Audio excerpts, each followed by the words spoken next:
Bonjour, Robert. Hello, Robert. Hey, how are you? I have to ask you a question about ALITA and about the fans. I love it. Oh, and Jim Cameron loves it too. We just love that character. Something about that character that is so endearing, so different, so needed at a time like this. And she played it so beautifully. And the world is incredible. And when people became fans of it, they saw, they probably got into the graphic novels and saw just how much world there was to explore. You just barely scratched the surface where you now see her fully formed by the end. I like to do those kinds of movies. Heroes ends like that. Spy Kids ends like that. Most of my movies end where the hero starts becoming who they are, not to the very last scene. So that even if you didn't make a sequel, you start dreaming about this other movie. And that's what happens with Alita as well. I like those kind of movies because even if you didn't have a sequel, the audience imagines all these sequels because you set up the story as a genesis. They become who they are only at the end. And now you're ready to go into sequels or at least live on in the minds of fans. And it's amazing to see how much they've taken that movie in. This is a character who is proficient in a mythical martial art called Panzerkunst.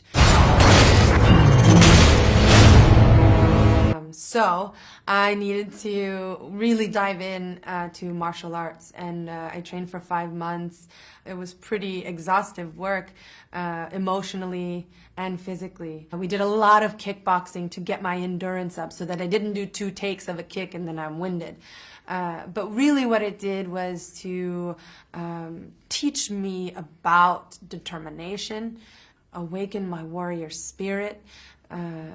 There were some days I cried because I was hitting the wall of my limitations.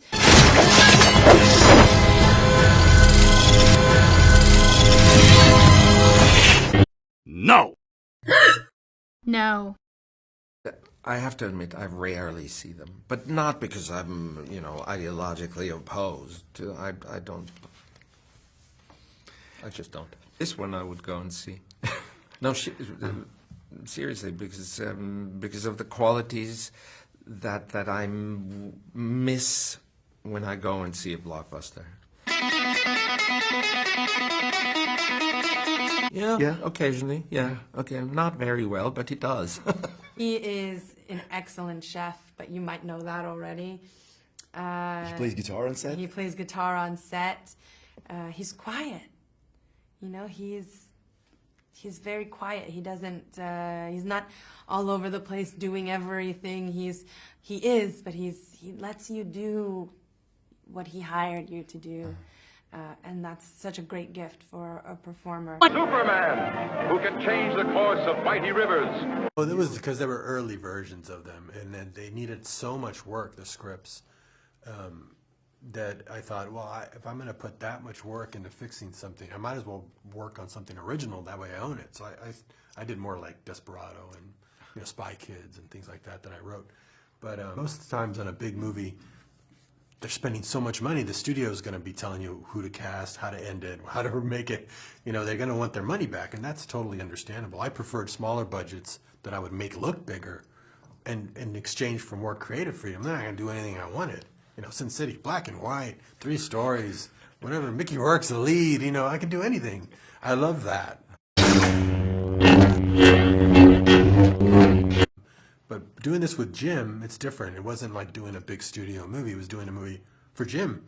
So he's like, working with him is like making an independent film. It's just a really big independent film. But it's had that same vibe of an independent film, that same spirit, freedom. Whatever we wanted to do, we could just do it. So this is the best version of a big movie I possibly ever could have. I'm like the luckiest guy in the world. It was great. I mean, I talked to him a lot about Desperados. It's my favorite Rodriguez film. I also told him that when I went to go see Sin City in theaters when I was young, I brought my graphic novels with me. I don't know why I did that, but I just sitting front and center, I love his worlds because they're so whimsical and they're so, they're so crazy and so inventive. You feel like you're being sucked into another universe. So we're geeks. We talked a lot about filmmaking. He helped me with I wrote a short film and I said, can you read this? And he read it for me and gave me some notes. And I went and I shot it even before I had the role for ALITA. So go easy on me, guys. Sure, kid. No worries.